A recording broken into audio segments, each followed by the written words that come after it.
Hey, my name's Sam and welcome to a brand new speed build. Today is just a quick one. I thought it'd be fun to build my university art studio in The Sims. I'll try my best to recreate it. There are a few things that aren't going to be super accurate.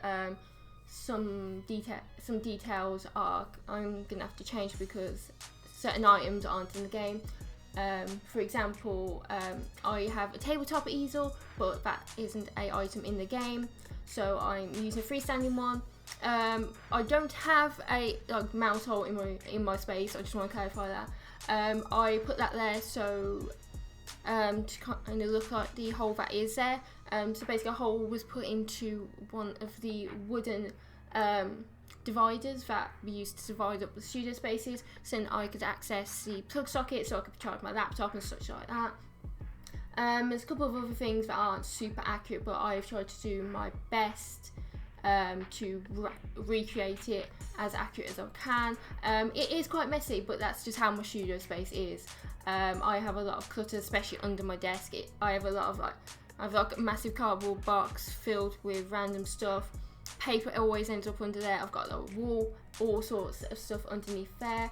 I spend a lot of my a lot of time scrolling through the clutter items in debug to find bits to put into my spaces. I really like adding in clutter and details and stuff like that. Again, my space is usually quite messy, so it is very accurate. The graffiti on the wall isn't super accurate. The graffiti on the wall is like a lot of text, but there wasn't that sort of graffiti available, so I ended up putting these wall murals up, but I think they look really cool and do a good job of kind of giving that graffiti vibe that is in my space.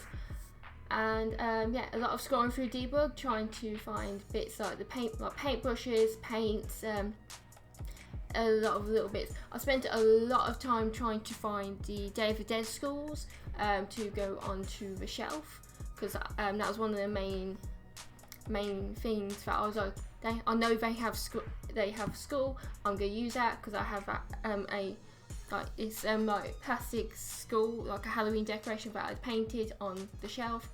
I have a lot of bits put on the wall, like bits of paper and like notes and ideas. I have that on the wall. I ended up making the shelf a bit longer because it was a bit too short for what I was doing. Yeah, and now I'm adding on the wall colour. The walls of my studio are very mishmashed in colour, and we've got like one that's like cardboard brown, and we've got one that's like white with the graffiti on, and then the other one's like orange, but one of the panels is black with like coloured paints on it, and it's kind of weird, but it's my studio space. It's kind of odd. It's weird, and I really enjoy, and it's my space. I really love it, and I really do miss being able to go to my studio space because of everything going on with lockdown and corona. I can't access my studio space, but I'm really fortunate to have a space at home where I can still work and produce artwork, still do uni stuff. So I'm really fortunate in that regard. And yes, I have a tree in my studio. That's a bit of a story. So I was gonna do this like yarn thing, like where I got like a wool and like wrapped it around the tree and had this big installation thing, but I never ended up doing that. But it's still in my space. So we going into screenshots. I did end up adding a couple of chairs because I missed those. There's usually just like one random chair just kind of in my space. Yeah, I'm getting some screenshots of my space. Yeah, look at all that colour, eh? And then there's the tree. The tree made it difficult to get some screenshots, so I did end up having to delete it at the end just to be able to get some good screenshots. And then I got my sim self to kind of pose in the space, got her on the laptop, look at artwork, and then got her painting. I only realised this when I was editing and doing the screenshots. My sim is left-handed. I'm not left-handed, I'm right-handed, but this is kind of what I would typically wear to the studio space. I keep it casual, comfy.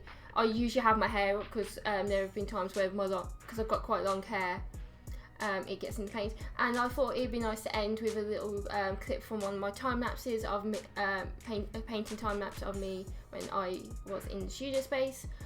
So yeah, I hope you enjoyed this video, and I will see you next one. So bye guys.